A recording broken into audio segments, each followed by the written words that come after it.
Hello, cruel world. This is Ace Vaughn Johnson from Faster Pussycat and LA Guns. Just letting you know you're listening to the Gary Brugman podcast. Rock and roll.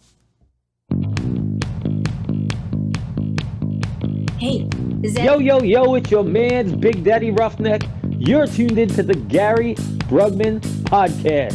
Prepare to be entertained. Hey everybody, how you doing? I know you've been waiting for this episode. It's episode 100 of the Gary Brugman podcast. I'm way overdue. I've had some people booked up. They've canceled out on me, but today, this lady didn't cancel out on me. I got Marie Vega here. She's the mother of 2 Marines. We're going to be talking all about a story you got to hear. So hang on to something tight, because we're bouncing off all kinds of guardrails. So let's get to it. Hello, Marie. Hello there. Congratulations on your 100th episode. Thank you, dear. You know, I've been waiting to put this episode out for over a month. And the guests that I have, they've been wanting to come, but they're busy and, you know, schedules change, so it hasn't really happened. But but I'm glad I got you here. I'm so glad I got to see you Friday night. So me too. That was a surprise because you didn't give me a heads up. I didn't tell nobody knew I was coming. That's good. Yeah. So, well, what it was, you know, I actually have to work this job now. I actually have a job. And, you know, the only thing I got to say about my job is this working for a living is some hoe shit. Let me tell you, I've been complaining about this back and forth. Who invented work? Why do we have to work? Anyway. Exactly. But Friday night there was a fundraiser for the Javier Vega Jr. Foundation. Yes. There was a fundraiser thrown on at 5x5 Brewing and sponsored by the Iron Pigs down there in Mission, Texas. And I was planning on going, but there've been some changes at work, and I may have had to take up some slack at work in order to you know, make everything happen. I was gonna have to work, but I managed to change it. But I didn't know if that was gonna happen until like Friday afternoon. So at like 3:15, 3:30, I was like, yes, I can go. Shit, I didn't pack anything. So I had to go back home, change, and then head. So I had to go north to go south. So that took me a long time, and that's why I didn't tell anybody. I didn't tell anybody I was going because I wasn't know if I was gonna make it. But on the way down there, I was letting you know. I hope you're there. You can't see your handsome face. All right. So that's why I didn't tell you I was coming down there, because I wasn't sure if I was going to make it. But as soon as I knew I was on my way, who's the first person I text? Okay. That's right. Huh? That's right, girlfriend, because I love you. I've known you for a few years now. We've met a couple of times, and you know, your stories just hits me close to home, you know. And Marie, let me tell you, I dedicate every podcast to somebody, and I've dedicated, I forgot which episode, but I've dedicated a podcast to Javi before, right? But I'm going to just go ahead and do it again, and dedicating this episode 100 to Border Patrol agent Javier Vega Jr., who was murdered back in 2014. And of course, he was your son. So we're just going to go ahead and get right into it. If you want to go ahead and tell me what happened. I've heard you tell this story so many times, and it's a story that has to be told and cannot be forgotten. And again, I apologize to you before, but I apologize to you again that I got to make you tell this story yet one more time. Okay.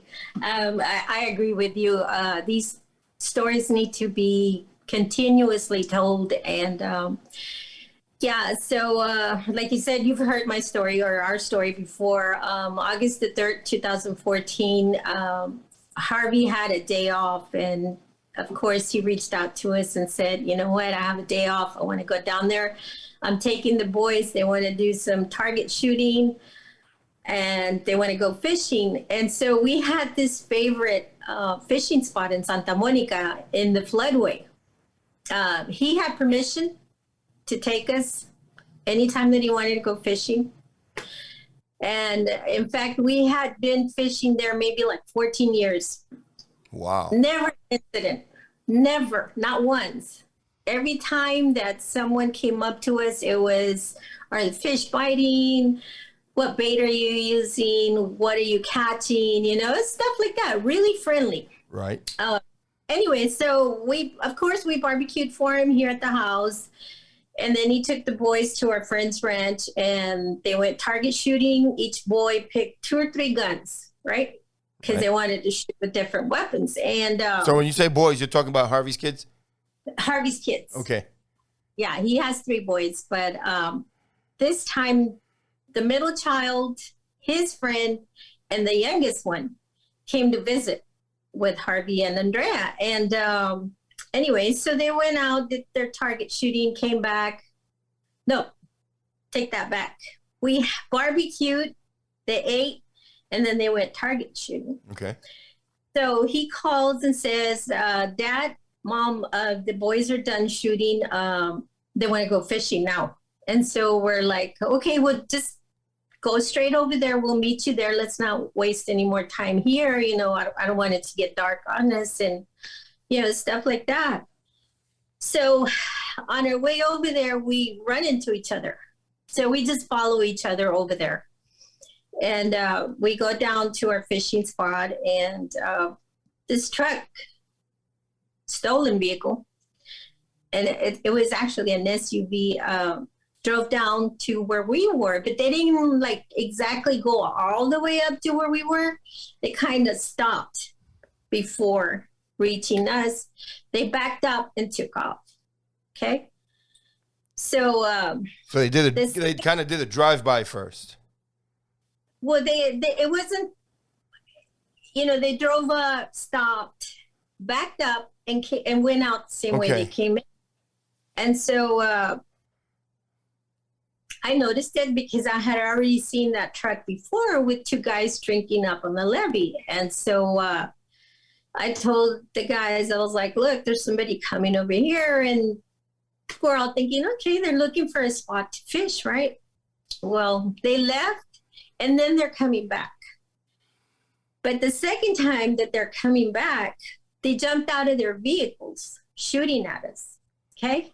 So they didn't say anything at all. They just didn't say anything. If they had told us, we're taking your vehicles, you know, 2 4-wheel drive trucks, we would have handed them over. It's like, right. You know, it's not worth anybody's life. Right.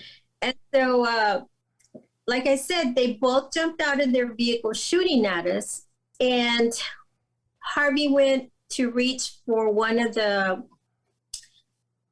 I think it was an AR, and when he came back, he got struck in the chest. And they continued shooting at us. Now, remember, we have 3 little boys there that they had seen twice before they came back and did their ambush on us. I fell back because I was sitting down, and I fell back, and I turned and I looked, and I saw that Harvey was on the ground. So I crawled over there, and I picked up the AR and I started shooting at him. And Javier, who was on the far end, was also shooting at him. And that's the only reason that they left. Otherwise, if we hadn't had those weapons there, they would have killed everybody there so that there wouldn't be any witnesses. Right. Because they're scumbags that have been arrested before multiple times. And deported, I believe, right? And deported and ordered to self-deport. They had served time. I've never understood ordered to self-deport. You know, and I was a border patrol, and I thought that was like the stupidest thing. It's like, you know what? Go to your room. You know, it's like that's what they're trying to say. It's like, go to your room. You're grounded. Go back home. And it just makes no sense. And this is the people that need to be locked up. And not only that, I mean, like when they were released, I don't even know that they did the time that they got. They were released and fined $10. I mean, would you be released on $10 for a traffic violation? Marie, I pushed a guy on the ground and I went to prison for 2 years. For 2 years. To 5 different prisons on Con Air, chained and shackled for pushing the guy on the ground. And and these scumbags who are out in a stolen vehicle, who knows if they carjacked the vehicle or what before, or stolen, but they come up and fire upon a family with children. So Yeah. so I don't want to take you back there too much, but when they came out shooting, how far were they, and what did the kids do? Where, I mean, were you in an open field area? I mean, was it a bridge? I know you said there was a flood channel, but I mean, in relation to where you were, where did everybody hide? Because I assume they took cover. Actually, you know how you have your levees, Mm-hmm. and then you're down there, but there's a small canal that runs through the center of the floodway. And so the youngest grandchild was inside the canal bank fishing. And then the other two were, I mean, like they were literally the closest to the scumbags. They were sitting on the canal bank together, and they were fishing. And then it was me, my daughter-in-law, and then Harvey, who started to walk towards the truck when I told him, I said, look, they're coming back. And he started to walk towards the truck. Javier was on the far end, which was like the east end of the canal bank.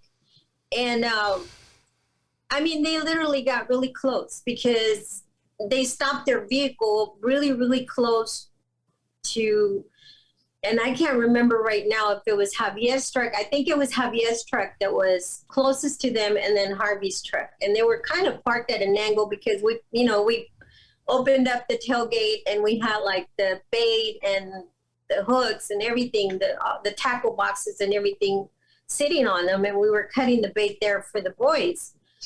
But I mean, you could literally hear bullets whizzing by you. Yeah. And that's a very distinct sound. I've heard it, and it's a very, very distinct sound that you're probably never gonna forget. And I had a bunch of questions here, and I've heard you say this story many times. This is actually one of the first times you've actually told it to me, and my blood pressure is going up. And no, it's good, Marie, because you know how I wish I was there.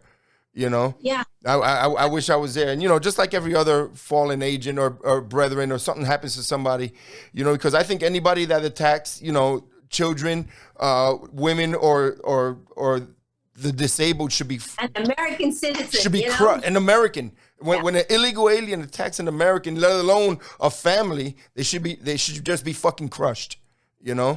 Crushed and thrown down the river. Yeah. So once they took off, and did you empty? I just gotta know this. Did you empty the whole magazine on them?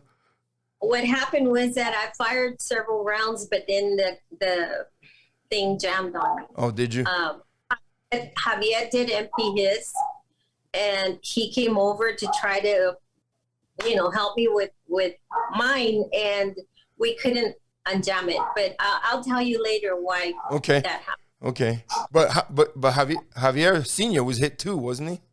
Yeah, he was shot in the back. The bullet went in on one side and came out on the other side. Okay. And I'm talking side, the right side. And it just traveled clear across and came out on the other side. So he's alive by the grace of God, Marie. Yep. That's amazing. So now they're gone. They got holes in their truck. They're shitting their pants because they're like, oh shit, they fired back. What are we gonna do now? Like the fucking cowards that they are. Yeah. So now what? Now your son's on the ground. What's happening? Yeah. That was one of the hardest things that I don't know, a mother would have to go through. With Javier being injured, everybody in shock. I couldn't lift Harvey up. Right. Right. Way too much for me to lift. I guess like for me trying to tell everybody, help me lift him. Everybody came like snapped out, and Javier and two of the boys helped me lift Harvey. We put him in our truck, and Javier and I rushed him to the hospital while my daughter-in-law had the other 3 kids with her. But he didn't make it. So he probably did. Do you know if he had already passed away while he was there, or did he pass away at the hospital? Or He was unresponsive. Okay. Well, when we were driving, he was. Have I told you how much I love you? Yes. Okay, Have good. I told you? Yes, and I know it. I know it very much. I never met Harvey. I love him. I feel like I know him. I feel like I've known him all my life. So he was 36 years old at the time, correct? And he would have been turning 44 it's coming June, right? June. Month. Yeah. And so he was an agent for about 6 years at the time. You know what session he was in the academy? No? I'll find out. Forget. I'll find out. But he was one of my brothers in green, and that alone just makes my blood boil. And even more the fact that these guys were out on the street. So once everything settled in, and I know it doesn't settle in. I know it's been 7 years and it still hasn't settled in. Harvey was not only a Border Patrol agent, he was also a United States Marine, along with his brother, right? Right. So you're a mother of 2 Marines. Yeah. Hold on. Let me see if you can see that. Oh, that is awesome. That's That my is 2 awesome. Marines. Well, I'm gonna see if I could do this here real quick. Hold on, let me see something. I think it's over here. There we go. I don't know. Yeah. There you go. So he was a Border Patrol agent, K-9 agent, and he was also a Marine. Yeah. And what happened to Jordy once he found out? His brother. Jordy was away, and I think that at the time that we all tried to contact him, he was asleep. He was working out in the oil fields as a mineral well drilling engineer, and it took us a while to actually get a hold of him. I really don't know the story, but my daughter-in-law figured out, Jordy's wife, Natalie, figured out how to get a hold of him. And he hauled ass, came home. Good. Just like he should. Just like he should. But, Marie, But how long did it take for him to find these guys? And how did they find them? Where did they find them? it didn't take him long. What happened that I don't know which one of our weapons penetrated the engine. Oh, no kidding. And so their vehicle stalled, and they started walking. It's my understanding they walked to a home, and they went and knocked on the woman's door, and they told the lady that their phones were dying and they needed to charge their phones. She, not knowing, not thinking anything bad, handed a charger to them, and they went in the garage and charged their phones and started making phone calls. But by then, everybody was out there. I mean, Texas Rangers, Border Patrol, Raymondville PD, constables, sheriff's office, everybody was out there. Bortac, everybody. Now you've got a big problem when Bortax coming after you. Yeah. You better be hiding for your life with Bortax coming after you. But the freaking cojones on these guys after what they just did to go knock on somebody's door. I mean, they have no shame, no respect, no regard, No regard for human life. No regard for anything. No. Not even for la perra madre que los parió, Right. So, but they just went ahead. So they were charging their phones in the garage, and that's where they found them? What happened was that the helicopter, all the sirens, all the lights, everything were, all the activity was going on at the same time. And the lady figured out, okay, something's going on. So she flashed her front light, and that's how they found him. No kidding. Yeah. you know, did they put up a fight? I don't think they did. Of course not. Of course not, because now they're dealing with grown men, not just a family with, you know, wife and kids and a grandmother. You know, now they're dealing with grown men with guns, so of course they're not going to put up a fight. So, Yeah. so how long did you attend the trial? Yeah, we attended the trial. The thing is that because we were witnesses, we were not able to sit In throughout there. the trial. Right. And it was really hard on me because it's like I needed to know, as a mother, I needed to know exactly what happened. And, Right. and you know, but I still don't know exactly what happened during the trial.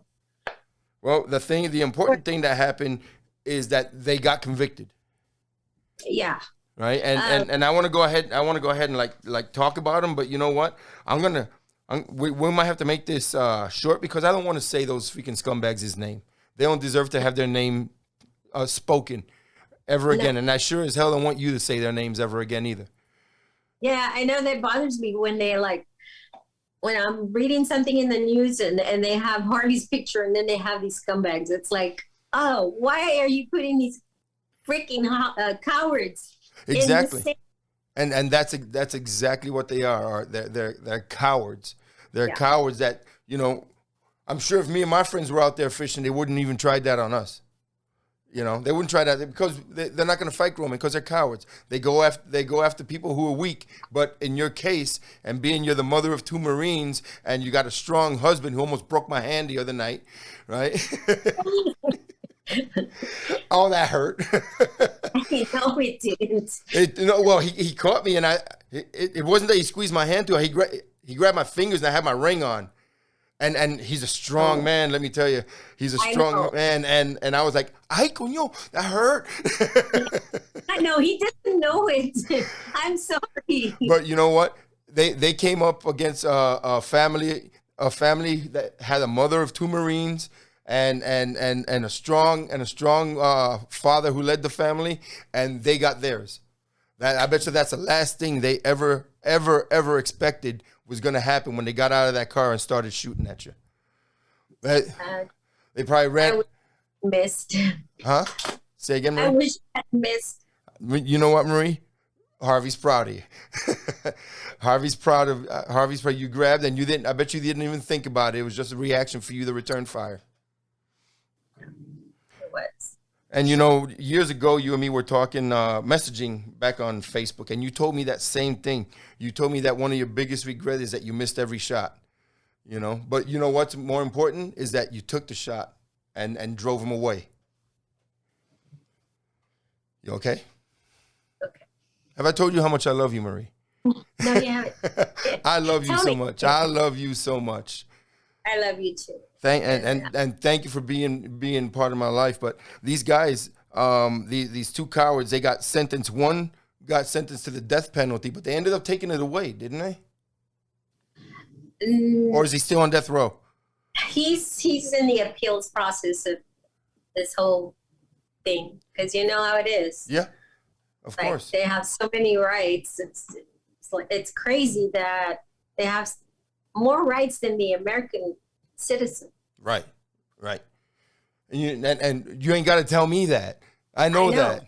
You know. No, and I know that you understand exactly what I'm saying and where I'm coming from, and you've met several of the angel moms, and you can certainly relate to our stories. Yes, and you know, I haven't lost anybody the way you. Well, I have, but not a family member like that. But I have had my freedom taken away. You know, it's over here. I served in the Coast Guard for 9 years. I was a Border Patrol agent for almost 6. And I pushed an illegal alien on the ground. And I violated his civil rights. And they threw me in prison for 2 years. But these scumbags are running loose, you know. And I know you know this, but before I ended up getting COVID last year, they say that part of the reason that I got COVID last year is because my immune system dropped. Because my friend Dan Cox, who was a Border Patrol agent out in Tucson, Arizona, I had talked to him that day. I was on my way to Florida. I had talked to him on a Friday, July 31st, and he was working. And you know what? Let me rephrase it. I didn't talk to him. I talked to him the day before. I was texting him that way that day on my way to Florida. And that night, they caught a load, and they were leaving the reservation, and a drunk Indian came in and hit him head on and killed him. And that rattled me so hard, Marie. That rattled, because me and this guy, we were agents together, and he was like Superman to me. He was my best friend. And when that happened, it just, I know how I felt. I can't even imagine what was going through your mind, through your heart, and through your soul, losing a son, and not even just losing the son, being there and watching it happen. You know, yeah. I mean, nobody should have to see that, especially in this country, especially by two illegal alien scumbags. Yeah, you know, we're a better country than that, and you deserve better, and we all deserve better than that, and especially we all deserve better than what we have now in place. You know, but speaking of the government, what did the government do? You know, when this happened, did the Border Patrol come and Obama? We didn't even get a phone call. I think the only politician that called at the time was Rick Perry. He's the only one that I spoke to. Everybody else was hush hush. Wow. You know, but you know why, right? Because they know they were wrong. Because they know these guys should never have been on the damn street. Yeah, and it's not like they don't know the impact that these illegals cause on families, American families. It's not like they don't know this. They know this very well.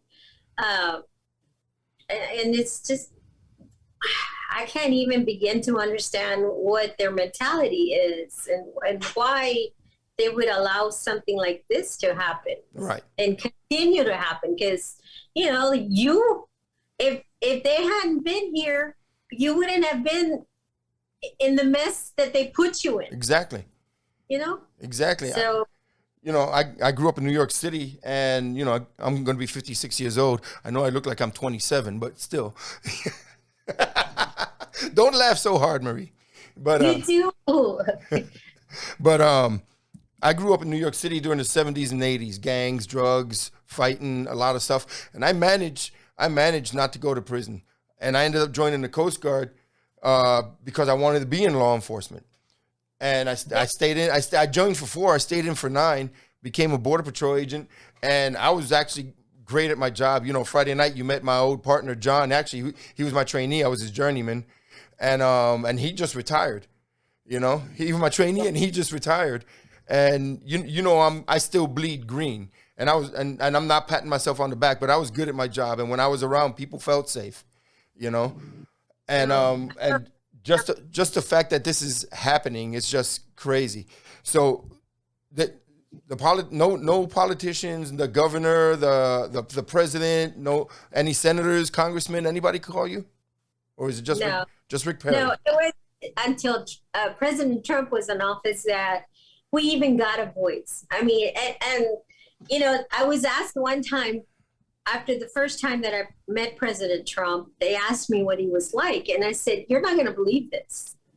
I go, but just from the few minutes that I talked to this man, I can tell he's very compassionate. He's freaking intelligent. He's brilliant. I mean, it's like, all the media is painting him a different way. Because they're afraid of him. Huh? Because they're afraid of him. Yeah, they're afraid of him. Yep. I haven't met President Trump yet. He pardoned me. I know. He pardoned me, and when I was yes, and when he was down in McAllen, I was down there with Sarah Carter. I got to yell at him and say thank you, and had a little bit of a conversation with him, but I haven't gotten to sit there and say thank you yet. But I will one day. I will one day. That's for sure. But this whole incident, I brought us together, and I don't know how we actually met, but we actually been on social media together for many years now. Yeah. And and what's really weird is right now, I mean, I know everything that you've been through, but I can't picture life without you being part of my life right now. Same here. Thank you, dear. Same here. And it's like I always told you. I mean, I you lost your mom, and I keep telling Javier, it's like I feel like he's my kid. It's like he's. Marie, I love you. I love you so much for that, but you're not old enough to be my mom. You're barely old enough to be my ex-wife. My ex-wife is older than you. My first wife is older than you, Marie. So, you know. Cougar, so you're my kid, all right? All right, Star Wonder, whatever you say. I'm with it. I'll be whatever you want. Cougar either, but so, all right. I'm there.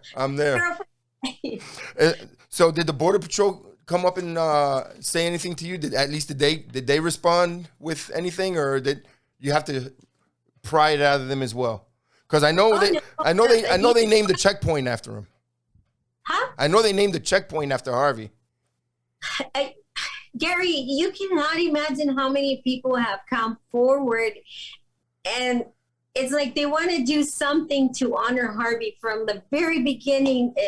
That's just the type of person that he was. You know, he was.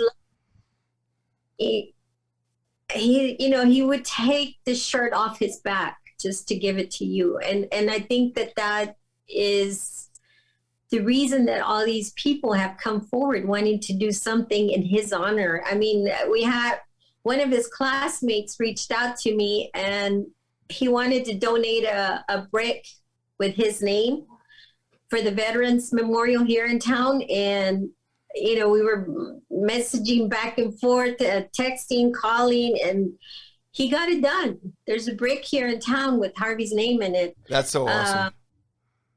My rec mates, they set up a scholarship fund, and a couple of years ago we gave out the first Javier Vega Jr. scholarship.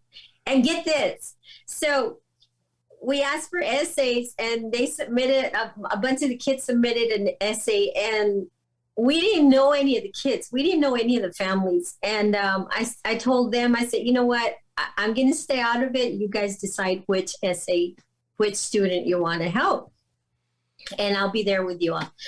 Well, the young man that they picked was the son of a Border Patrol agent. We had no idea. Wow. We had no idea. So it was like, oh my God, it was just perfect. And that's what it is. We all bleed green, and it shows. It shows, it emulates through everything that we do, Yeah. It emulates through everything that we do. So they named the checkpoint after him, and there's a street named after him as well, correct?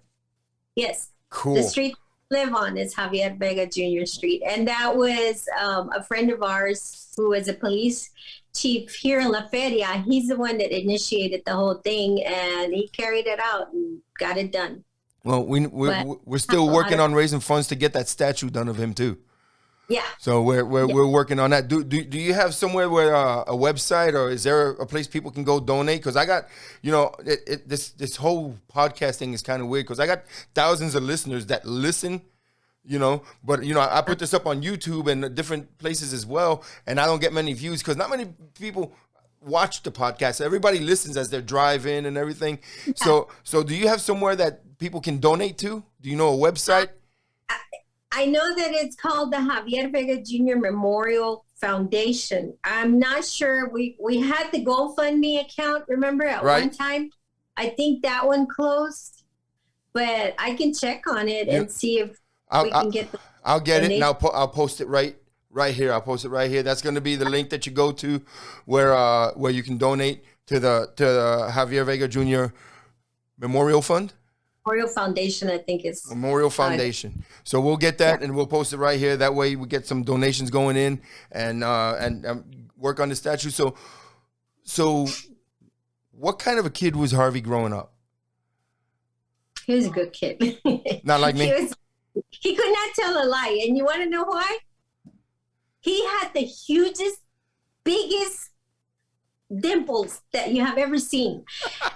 And every time that he tried to tell a white lie, his dimples just got bigger. And I'm like, so he could not. He just couldn't lie. So it's kind of like the Mexican version of Pinocchio. Right? Yeah. Oh, that's awesome. That's awesome. See, now I put my mom through hell. Growing up, and I was raised by my mom and my grandma in New York City in the 70s, and it was a different time, Marie. It was a different time, and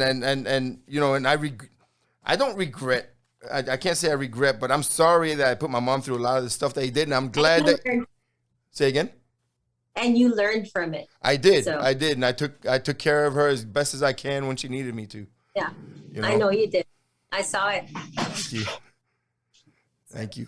But yeah, both of the boys we're very proud of both of them. Harvey, he showed an interest in law enforcement from a very young age, and it's crazy because I think he was maybe like 13 or 14, and he could take the car apart. My car, he would take it apart. He'd tell Javier, Dad, I want to put a stereo system in it, because he drove it a lot, right? And it's like, okay, well, where are we going to take it? And he's like, we don't have to take it anywhere. I can do it myself. He like, you know what, wires and everything. He was very good with his hands. He Right. could take things apart, and he didn't even, and back then you didn't have Google, like now you can Google everything. And just back then it was looking at the manual, Not even. He didn't even do that. He would just follow the wires and everything. Wow. But and like I said, he expressed an interest in law enforcement. He did a few ride-alongs. Is that what they're called? Ride-alongs. Several officers from here in the valley. I remember one time he found a wallet, and it belonged to a police officer from I don't know if it was Port Isabel or Padre Island, and he contacted somebody at the island, and they said they knew who that officer was. So he got with the officer, and he gave him the wallet back, and the officer gave him a patch, and Harvey was so excited. Really? Because he had a police officer's patch. Nice. That's how much he loved law enforcement. And of course, as soon as he graduated from high school, he joined the Marine Corps. And then Jordy, like when Harvey did 4 years. When Harvey was coming out, it was around the time of 9/11. So Jordy had already signed up to join the Marine Corps. So Jordy's Harvey younger. Jordy was going in. So Jordy's younger than Harvey? Jordy's younger than Harvey. Okay, so he was the older boy. Yeah. Man, that's amazing. And I tell you, he got out of the Marine Corps before 9/11. Thank God. So how long before, when he got out, did And he wanted to go back in, huh? I want to, you know what? My incident, and I hate to keep turning back to me, but I want to give you a chance to get your thoughts. Oh, no, But my incident happened 9 months before 9/11. And when all that 9/11 stuff happened, I was already under investigation, and you had no idea how bad I wanted to go over there just to get away from what was going on over here. I would much rather have died over there serving my country than lived here the way I was living under investigation and going to prison. Yeah. I can imagine. So, but we got a lot going on. If everybody wants to come up, because she just gave me a great idea, which I'm going to go ahead and continue to do right now. Everybody that listens to this podcast, wherever you're at, you got to have a memorial around somewhere. If you can donate $10, $12 and pick up a brick with Javier Vega's name and dates on it and USMC, let's do it. Pick up a brick, send me a picture to my Instagram, send me a picture to my web page, and I'll post them up. I think that'd be pretty awesome. Let's do that. The Javier Vega Jr. Challenge. I challenge all of you to do it right now. Oh, you watch. We're gonna get flooded with like 3. Marie, when I first did this podcast, like my first 2 episodes, all right, I want to thank all of you for listening. Y'all are pretty awesome, both of you, because I had 2 listeners when I first started doing this. I love you both. I love my audience, both of you. But now it's several thousand. It's grown, man, and I got guys overseas that listen to it. So hey, this might just become a thing, Marie. Oh yeah, it will. And if you keep bringing me back, I'll keep coming back. Yeah. Well, I'm not letting you go yet. I'm not letting you go yet. So why don't you move to San Antonio? Tell me. Oh no. No. No. You could be closer to me. But you know what? I do like the Kerrville area. Oh yeah. They got good ranches out there. I've been scoping that out because I want to buy a ranch. So I've been thinking about the Hill Country Kerrville area. That would be awesome.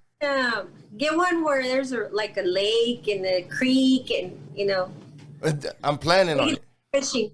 I'm planning on it. I want me at least 20 acres, maybe more. I got a friend in Whitefish, Montana, that just bought 120 acres, and he walks around and it's mountains and pine trees and it's beautiful out there. I need a piece of property where I can just sit there and just relax. Today was a beautiful day, and I was driving around, while I was at work, and I was like, I need a place so I can just, I don't know what it is to relax. I don't relax. And I don't know. No, you're always on the go, because it's like sometimes I'm wondering, okay, where is he now? And then I'll talk to you and you're in Dallas or you're somewhere else. Yep, out of state, at Florida, West Coast, North. Yeah. But just like the other day, just out of the blue, I ended up going down to the valley to see you. I know. That was awesome. I'm kind of glad you didn't tell me, because I probably would have worried that you were driving fast. I was driving fast. I know. I would have worried about that. I drive fast. And it's people in other states are like, what do you do out of your mind? Because, this is Texas, speed limit's 75, and, there's some roads that are 80, 85. My cruise control sets at 93 wherever I go. And that's just normal. How does anybody get anywhere at 75 miles an hour? I think you work at 75. No, wait, I just stepped on the expressway. but Marie, we're gonna try to get that money raised, and I know everybody down in the valley, the Iron Pigs, and everybody else is doing the best that they can. We're gonna get together with I was talking to the guys at 5x5 Brewery, George, and we're gonna try to do some more stuff and try to raise some more money, because we need the statue to go up, and I want to see it. Yeah, me too. Well, it'll get done. It will. Yeah. But do you have anything you want to tell anybody else? Oh, I got another question. I got one more question to ask you. And I don't want to throw it off topic, but you said Trump was a good man. All right. And our country had never ever been better when he was the president. Especially my life was never better since he was the president. He granted me a pardon that completely changed my life. Yeah. And I hope he runs again in 2024. But you know what scares me about that whole thing is I'm afraid that this administration is just gonna fuck everything up so bad. They're gonna mess everything up so bad that he's gonna be like, you know what? Even I can't fix this. Yeah. Because he doesn't like failure. He doesn't like to fail. And if he doesn't think that he can fix it, I'm afraid he won't run. You got any thoughts? Well, if he's listening to your podcast, I want him to know that if he needs a running mate, I'm right here. There you go. There you go. I will run with him, and we won't back down, and we'll bring this country back to where it's supposed to be. Vice President Vega. It's got a ring. It's got a good ring to it. Yeah, it does. So when you were talking about the Angel Moms earlier, when we were down we were in McAllen, right? When I first met you on the bus. Yes. So you spoke, and you had your framed picture of Harvey with you, and all the moms that told the story, it broke my heart every time that I heard one. It broke my heart, and it pissed me off. When I went up there to tell my story, because Ben Brugman was being real good to me. He gave me a good time limit on the TV show. I asked you to give me Harvey's picture so I can have it up there with him, because I wanted my partner next to me. And we went on a boat ride that night. Yeah. When we cruised the Rio Grande, and Yes. and I don't know about you, I hadn't been down to the border in a long time, but I was kind of on guard, And I know you live down there, so it's probably everyday routine for you. But for me, it just didn't feel safe going down to Falcones and going down to, where'd you go? Are you there? No, you disappeared. There you go. Oh. Don't be touching stuff, Marie. I don't know if I'm losing power. So, but I just didn't feel safe. And I was looking down there, and I was worried that something was going to happen. Thank God it didn't. But that was a good time down on the border with you and the Angel Moms and Ben Bergwam and everybody else that was down there. And Yeah. if you ever want to come back on this podcast to say anything you want, all you got to do is let me know. I will. Let's do this again soon, okay? Yes, absolutely. All right. I love you, Marie. I love you so much. Love you. All right, let's roll out. All right. I don't have Big Daddy Roughneck here to me, but he would be like, oh, yeah. That concludes this episode of the Gary Brugman Podcast. Like and subscribe on all your social media. Go to YouTube, smash that subscribe button, stay frosty, and always watch your six. That's what he would say. I want to tell everybody thank you for listening to me and putting up with me for the past 45 minutes. I love you, Marie Vega. You are my heart and soul. I want everybody to be safe, be vigilant, and be savage when you need to. God bless y'all. God bless Texas. And God bless America. Love you, Gary. Love you too, my dear. Love you too. I'll talk to you soon. All right. Bye-bye.